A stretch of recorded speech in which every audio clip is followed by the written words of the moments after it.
السلام عليكم ورحمة الله وبركاته. ازيكم يا توأم الشعلة؟ عاملين ايه؟ منورين الدنيا كلها. رمضان كريم عليكم، اللهم صل على النبي. الله، رمضان كريم عليكم. راح اقول الجمعة مباركة عليكم، قلت رمضان كريم عليكم. لا لا لا لا، كده من اولها انا الفيوز ضربة عندي خالص، والله العظيم قسم. انا ما عارفة ايه اللي بيجرالي، لا حول ولا قوة الا بالله العلي العظيم. هقول ايه؟ بس الحمد لله على كل حال. معلش اذا كنت بتاخر عليكم في الطاقه، والله هو مش تاخير ولا تطنيش مني يا جماعه. فعلا انا بتبقى ساعات مرهقه، والله يبقى وبجد بتبقى يعني الطاقه واصلالي وكل حاجه، بس مش عارفه، والله العظيم ما عارفه ايه اللي بيخليني متكتفه، مش قادره اتكلم ولساني زي المربوط. بحس نفسي يعني مش عارفه، حاجه ضغط عليا ان انا مش عايزه اتكلم، مش عارفه. بس ساعات لما بلاقي ضغط طاقي شديد منكم بضطر اطلع اتكلم غصب عني. يعني مش عارفه، انا مش عاوزه اتكلم طبعا، ده كويس ليه ولقناتي، بس مش عارفه في ايه. هنقول ايه؟ الحمد لله على كل حال. طبعا انتوا عايزين تعرفوا ايه اللي بيحصل دلوقتي. طبعا بعد اخر كلام اتكلمنا فيه والفترة اللي عدت دي، تمام، وان كانت مثلا في حالة طاقة اشتياق متبادلة، تمام. دلوقتي المطارد رجع تاني ينفر من الهارب، ونافر منه جدا. هقول لكم ليه، تمام. حتى هو الهارب نفسه مستغرب، يعني ايه القوة اللي عندك دي؟ يعني ايه القوة اللي في شخصيتك دي اللي مفيش حاجة قدرت تأثر فيها؟ لا جذب ولا جلب ولا تواصل روحي ولا تخاطر ولا اي حاجة من اللي هو عملها قدرت تجيب نتيجة معاك وتضعف طاقتك. يعني هو كان مفكر الطاقة القوية دي اللي كان مركزها عليك من الحاجات اللي كان بيبعتها لك ويرسلها لك عن طريق التواصل الروحي انها هتجيب نتيجة معاك، او على الاقل حتى تخفف طاقتك شوية. القوة اللي طالعة في طاقتك، النفور الشديد، العند، ان انت مصمم على رأيك مش هتتراجع، وخدت قرار وهو عارف بكده كويس قوي ان انت المرة دي خدت قرار ومش هتتراجع فيه، ولو على رقبتك مش هتتراجع لو حصل الايه. فحاول طبعا يعمل المستحيل، ما قدرش. يعني هو نفسه مش عارف. يعني ايه انت مش عارف يا هارب؟ ما هو زي ما بنقول كده يا جماعة، كتر القسوة بتقطع عروق المحبة، وهو عارف. وانت كتوأم هارب عارف تصرفاتك واللي انت عملته كويس قوي، وعشان كده انت نفسك مش قادر ترجع للمطارد، ولا قادر تواجهه، ولا قادر تاخد اي قرار. لان انت اصلا مش عارف انت عاوز ايه، مش قادر تكتشف نفسك، مش فاهم انت عاوز ايه. عاوز الشخص ده يفضل طول عمره جنبك كده بدون اي رابطة، ولا بدون مثلا اي شيء جنبك؟ لا، ما هو مش هينفع. خلاص هو اتحرر منك، حل قيوده، ما بقاش تحت سيطرتك. فهو نفسه الهارب مستغرب. يعني انت انسان، انت كتوأم مطارد بقيت بالنسبة للهارب شخص خارق للطبيعة. ازاي بقى خارق للطبيعة؟ يعني احنا مثلا كبشر، البشر عاديين مثلا يسعوا ورا المال وعايزين يكنزوا المال يبنوا مستقبلهم. مثلا شخص مثلا هدفه ان هو عايز يتجوز، عايز يخلف. شخص مثلا زي ما بنقول بيسعى يجري ورا المال للنزهة والترفيه وما اعرفش ايه، ويكنز ويعمل. هو يعني لما بيقعد يفكر فيك يلاقي مثلا ان انت واخد المال ده وسيلة مش هدف. يعني مثلا انا بشتغل مثلا، يعني انت يعني كشخص مثلا عادي، لا بس انت كتوأم مطارد بتختلف يعني عن الاشخاص العاديين من وجهة نظر الهرب، ودي حقيقة. لان انت دلوقتي كتوأم مطارد شخص بقيت متوازن ومتفاهم مع نفسك، وفهمت الحياة صح. عارف ان الانسان زي ما بيدخلها فاضي بيخرجها فاضي، بس للاسف بيخرج منها بعمله بقى، وايا كان نوع عمله، ربنا يخرجنا منها خفاف خفاف، ونسأل الله العمل الصالح اللي يرضيه ان شاء الله يا رب. فطبعا انت خلاص حبيت نفسك، قدرت نفسك، ما بقاش يفرق معاك حد. يعني مثلا انت كتوأم مطارد، لو انت مثلا شخص مثلا بتشتغل مثلا، شايفك الهرب بتشتغل ليه؟ عشان تعيش، توفر احتياجاتك العادية زي كل البشر، عشان تاكل وتشرب وتلبس يعني الحاجات البسيطة جدا.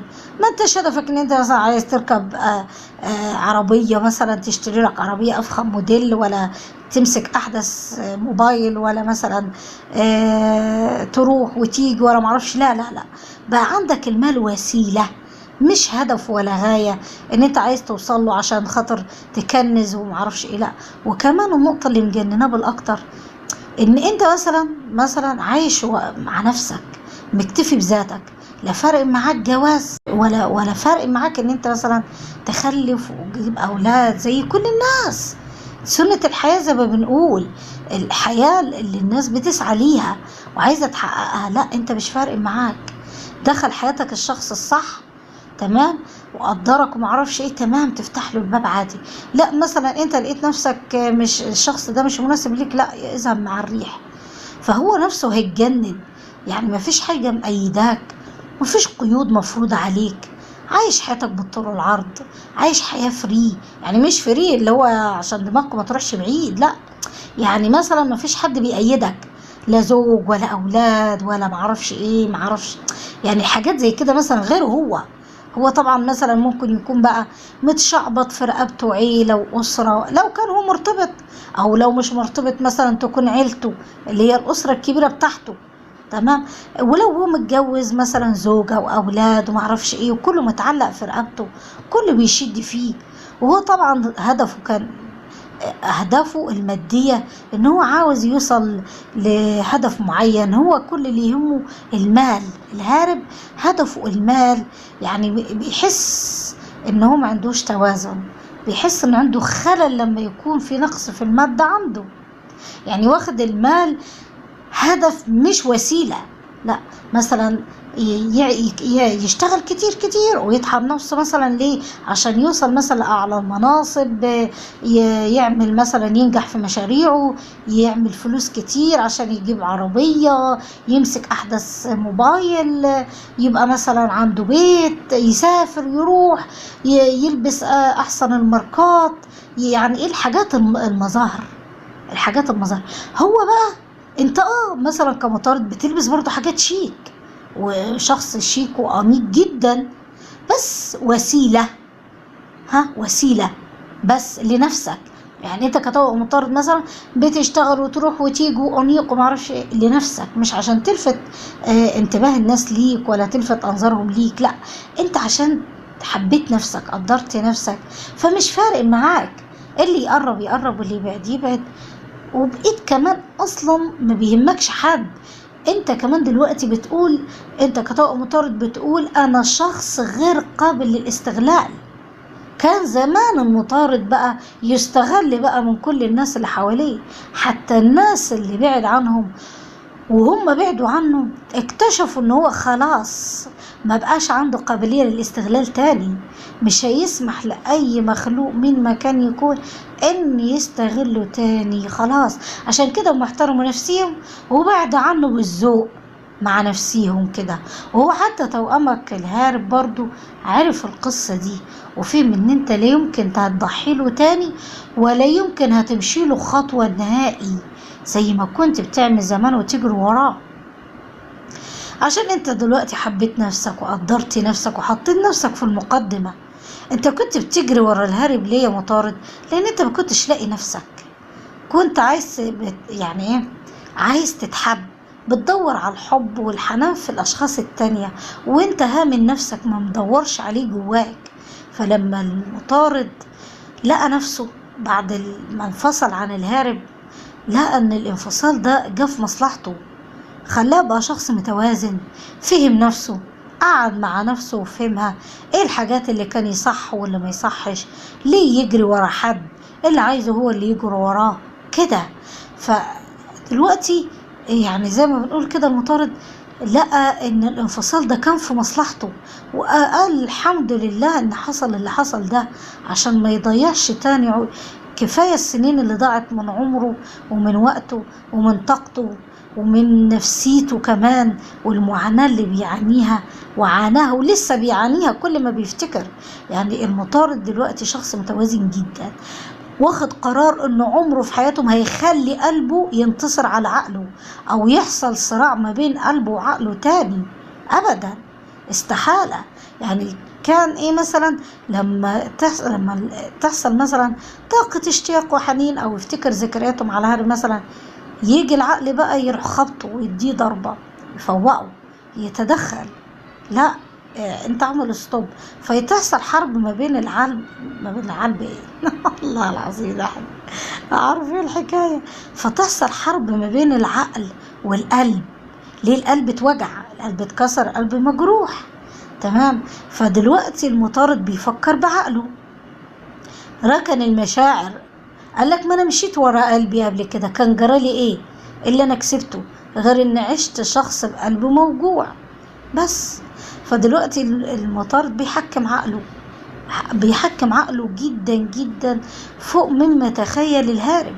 عشان كده هو الهارب خايف، ما قدرش، يعني عارف ان انت لو جالك واتكلم معاك عارف ايه اللي جواك، فاهمك هو على فكرة، لانه عارف البلاوي الزرقاء اللي هو هببها فيك وفي حياتك، اللي عمله معاك مش قليل اصلا، مش قليل. ليه؟ استغل حبك، استغل تعلقك بيه، قعد يعمل خطط وحاجات غريبة عشان يعلقك بيه اكتر واكتر، معرفش ايه.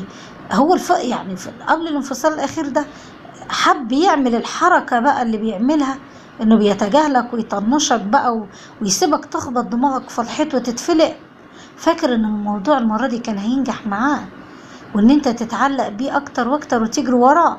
ما كانش يعرف ان الموضوع هيتقلب عليه. ايوه يا جماعة، بصوا، هو الهارب هو مش شخص نرجسي يا جماعة، هو شخص عنده شوية عقد وكلاكيع نفسية. ايوه دي حقيقة. فانت الشخص ده اشفق عليه، هتقولين اشفق عليه، ايوه اشفق عليه بجد، بس مش معنى كده ان انت مثلا تخلي الشخص يهينك او تديله فرصة ان هو مثلا يضغطك او يقلل من قيمتك او يجي على كرامتك، لا. اشفق عليه ان هو شخصية عندها عقد نفسية. يعني انت كشخص لما بتقعد مثلا كطاقم مطارد بتقعد تفكر بينك وبين نفسك وتفتكر الحاجات اللي كان بيعملها فيك الهارب مثلا، تقعد تقول ده شخص متخلف، بتقوله كده ولا لا؟ ايه الشخص ده؟ والشخص ده معقد. هو الشخص المعقد ده اللي جاي يطلع كل عقده علينا مثلا، ملقاش حد غيرنا يطلع عقده وكلاكيه علينا كده. فهي علاقتكم هي علاقة تو، مش على كده علاقة غريبة جت تصلح مفاهيم وحاجات في نفسيتكم ملهاش حل. مشكلة كبيرة ان انتوا اصلا كنتوا هاملين ذاتكم، محدش فيكم كان متصالح مع نفسه، هو بيهرب من نفسه، هو مش عارف هو عاوز ايه، ولا هو مثلا موجود في حياتك ليه. يعني مرة يهتم بيك ومرة يطنشك، مرة يدلق عليك الحب مرة واحدة ومرة يستهبل كده، فجننك معاه وانت كمان بتطرده، انت كمان محببش نفسك، بتلاقي نفسك فيه من غيره ضايع. فانتوا الاتنين كل واحد فيكم واحد هارب من ذاته والتاني بيطارد ذاته للأسف. فالانفصال لما حصل الانفصال ده كان في مصلحة ليكم انتوا الاتنين. المطارد لقى نفسه خلاص هيجري ورا الهارب، ليه؟ لقي نفسه مش هيجري وراه. الهارب بقى كان بيهرب من نفسه، لقيك انت بطلت تطارده، ما خلاص هيهرب من مين بقى؟ نفسه بقت قدامه، انت اللي كان بيهرب منك انت بطلت تطارده، فلقي نفسه قدامه في مواجهة، يعني بص كده تمام، اخر قعد يجري يجري يجري يجري منك، هوب راح لابس في الحيطه، لقي في الحيطه دي فيها مرايه، المرايه دي بص فيها كده لقي نفسه، بص وراه ما لقاش حد، مفيش حد ظاهر غيره هو ونفسه، اتحط في مواجهه مع نفسه بقى، قعد بينه وبين نفسه يكتشف نفسه، يكتشف ذاته، اللي عمله فيك ليه كان بيعمل كده فيك، يعني قعد في محاسبة مع النفس ان الحاجات اللي كان بيعملها فيك دي مش تصرفات طبيعية، عمرها ما كانت هتصدر من انسان عادي مثلا. فعشان كده هو ايه، لا صعب خطوته.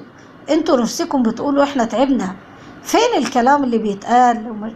حتى انتوا دلوقتي كطوق مطارد ما بقاش يفرق معاك، لا عايزه يقرب منك ولا بقى عاوزه، ولا حتى عاوز تشوف وشه ولا تسمع صوته حتى ولا تلمح اسمه اصلا. يعني كمان المطارد لما بيفتكر انتوا دلوقتي مثلا، للاسف المطارد دلوقتي رجع تاني للطاقه اللي قبل كده اهو، حتى بيدينا كلاكس اهو دي الله العظيم. فالمطارد رجع تاني يسحب طاقته. لما الهارب حاول يسحب طاقة المطارد ليه عشان يضعف المطارد الفترة اللي عدت دي، المطارد لأ، استقوى من تاني تمام وسحب طاقته ويفتكر ذكريات الهباب بقى. المطارد العقل الواعي تمام، سوري العقل الباطن بتاع المطارد مخزن ترومات من اساليب الهارب من افعاله فيه. فلما يجي مثلا المطارد او سوري يعني لما يجي مثلا الهارب يعمل جذب او سحب لطاقة المطارد عشان يضعفه، يجي بقى العقل الباطن بتاع المطارد يتدخل، يعمل ستوب، يروح قاطع الطريق والمسافة على مين؟ على الهارب، يبوظ له شغله، يقول له لا يا بابا انت لحد هنا ستوب. يروح ماسك بقى ايه، حلوه التكه دي، يروح ماسك المطارد بقى ويمسك قلب المطارد يقول له انت اركن على جنب انت الله العظيم، انت اركن على جنب بقى، انت بوظت الدنيا، مفيش لا اشتياق ولا حنين، ده خداع، ده بيخدعنا، انت نسيت هو عامل فينا ايه، انت معرفش ايه، انت نسيت وعامل وعمل. يروح بقى العقل الباطن ايه، متدخل في الوقت الصح ويعمل ستوب بقى ايه للمطارد. فهمتوا اللي بيحصل معاكم ايه؟ هو ده. فاعرف يا هارب ان المطارد واخد قرار عمره ما هيرجع لك ولا هيبدأ بخطوة من ناحيته لو بيموت. عارف يعني ايه لو بيموت؟ لو حطوه قدام قطر سكة حديد وقالوا له ترمي نفسك القطر وتروح تكلم الهارب، يقول لك لا ارمي نفس القطر وراحش اكلمه، لانه خلاص جاب اخره منك. وانت كمان جرحت فيه كتير وجرحت كرامته ووجعته وهو مبقاش يفرق معاه اصلا. قالك شيل شيلتك بقى، شيل الليلة مع نفسك. انت كنت بتهرب، كنت بتجري، كنت بتتجاهل، انا شد الحبل وانت تشد، ومرة ارخي انا وانت مفيش فايدة. طب يلا سبت لك الحبل بقى واخبط دماغك في الحيط، يلا عيش تجاهلك وهروبك بقى وانانيتك وغرورك وتكبرك ومعرفش ايه، عيشهم مع نفسك.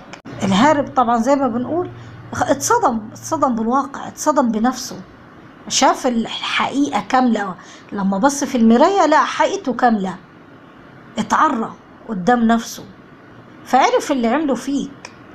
فعشان كده بقولك انت لما انت مثلا تطارده وقاعد موجود في حياته، طب ما هو لاقيك قدامه، طيب هيفهم ايه؟ هيكتشف ايه؟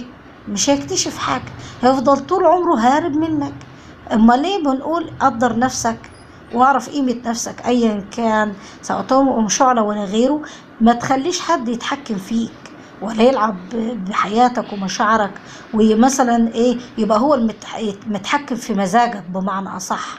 لا لا لا، عشان كده هو دلوقتي كمان تعبان ليه؟ فقد السيطرة عليك، ما بقيتش تحت طوعه زي زمان. يعني زي ما بنقول كده ايه، الزمام فلت من تحت ايده، ما بقالوش سيطر عليك. يعني انت دلوقتي المتحكم في حياتك كطاقة مطارد، يعني حتى هو لو رجع لك مثلا هيبقى القرار في ايدك، انت الوحيد ان انت اللي هتوافق انه يبقى موجود في حياتك او هتقول له بقى السلامة بقى كده. فهو دلوقتي عشان كده هو ايه، محتار ندمان، يعني عنده استعداد يا سلام يقول لك لو يرجع بيا الزمن لورا ما كنتش عملت اللي عملته. طب بيفيد بايه الندم؟ وكمان دلوقتي المطارد زي ما بقول لكم عايش بعقله. يعني المطارد بيقعد مثلا بينه وبين نفسه مثلا يقول لك توأم شعلة ايه اللي ضيعت حياتي دي.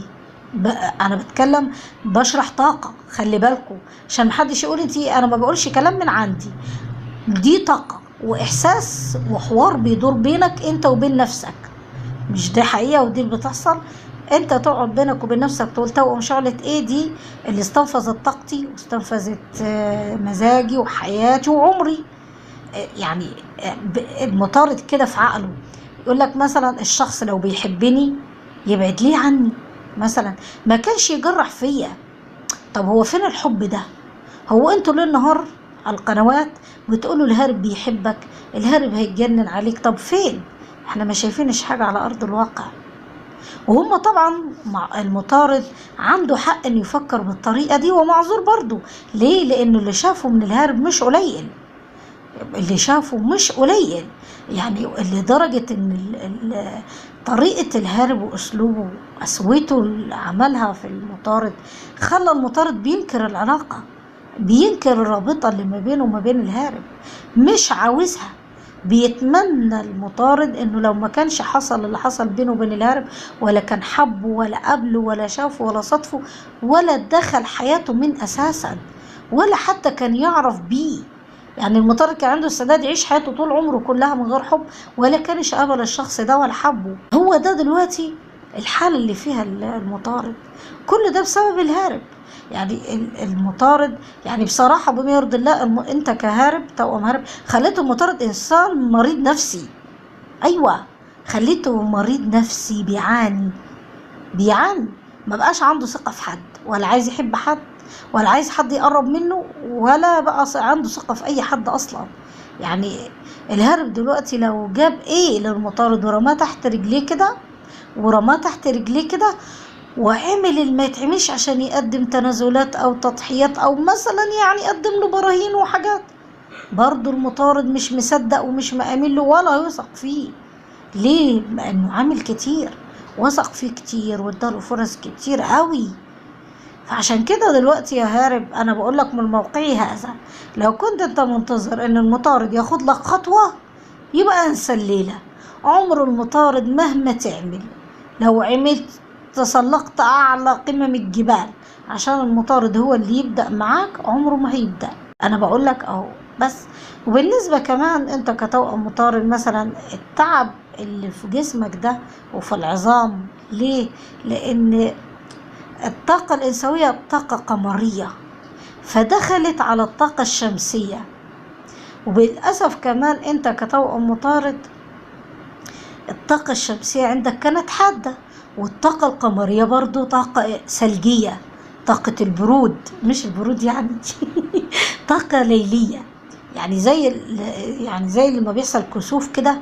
سؤال، لما بيحصل كسوف ويحصل جمع ما بين الشمس والقمر، مين اللي بيغطي على التاني؟ القمر طبعا بيغطي على الطاقة الشمسية، رغم ان الشمس سبحان الله طاقتها قوية جدا جدا قوي، لكن سبحان الله طاقة القمر طاقة ثلجية، تروح جاية على طاقة الشمس تغطي على الإضاءة ونار الشمس تبردها بمعنى أصح. فعشان كده دلوقتي انت كمطارد حصل عندك تعب في العظام في بعض المناطق في جسدك. ليه؟ عشان دخلت عليك الطاقة القمرية. لما حصل اتحاد روحي وحصل تعاكس في الطاقات، دخلت طاقة القمر على طاقة الشمس. فعشان وكمان الموضوع ده عمل خلل عندك في الشاكرات، وبالذات شاكرة الجذع. يعني انت بتحس بألم عندك في آخر سلسلة في الظهر، في آخر حاجة في الظهر كده بتحس بألم فيها كل فترة بيروح ويجي، يعني غير مستقر. وألم في العظام صح فعلا هو خف شوية، ألم العظام خفت مش زي الأول، تمام، بس الألم بيروح ويجي. نصيحة عليك وعلى الحجامة عشان تنظف الشاكرات دي، وعشان تطرد الطاقات السلبية وتنظف الجسد من الدم الراكد جواه، تمام، وعشان ترجع الدورة الدموية تجري من تاني وتشتغل صح، وعشان العروق عندك والشرايين تتفتح ويبقى في مسار الدم، يعني الدم الراكد ده ترجع من تاني يعني ايه ترجع الحركة، والقلب كده يعمل تجديد لخلايا القلب، يعني تجديد للدم. تمام. والقلب بقى ايه يضخ كده دم نضيف، يعني تخلص من الدم الفاسد او الراكد في الجسد. فعليكوا على الحجامة. الحجامة جميلة جدا، وكمان ركز على مناطق الشاكرات في الجسد. تمام. نظفها بالحجامة. الحجامة جميلة جدا، لو مش هتنفعك مش هتضرك، ودي سنة عن النبي صلى الله عليه وسلم. بصراحة ما فيش أجمل من الحجامة، جميلة جدا جدا جدا، راحة نفسية فيها ملاش حل. والله بتنظف الجسد فعلا. يعني انت لو انت مثلا كشخص كنت مجرب الحجامة، وكنت يعني كل فترة بتعملها، وجيت في فترة من الفترات أهملتها وبطلت، هتلاحظ الآلام الجسدية والأوجاع، هتلاحظ ده فعلا. وهتلاقي جسدك نفسه، هتحس ان انت محتاج للحجامة، هتلاقي كأن جسدك بينادي يقولك انا عاوز حجامة. فياريت يا جماعة عليكم على الحجامة. الحجامة جميلة جدا ومفيدة ليكم قوي قوي قوي على فكرة. وبالنسبة للناس يا جماعة اللي مش بتشترك، يا جماعة ليه انتوا مش بتعملوا اشتراك؟ نسبة الناس اللي غير مشتركة اعلى من المشتركين. يعني انت بتشاهد وليه ما بتشتركش؟ مش عايز يوصلك كل حاجة جديدة احنا بننشرها وتتابعها، بدل ما بتبحث كل شوية فيها ايه لما تشترك. اشتركوا يا جماعة وفعلوا الجرس عشان يوصل لكم كل حاجة جديدة انا بنشرها. تمام. وبكده يا جماعة اكون انا خلصت المقطع بتاعي. حبايب قلبي ما تنسوش اللايك، استودعكم الله، باي باي.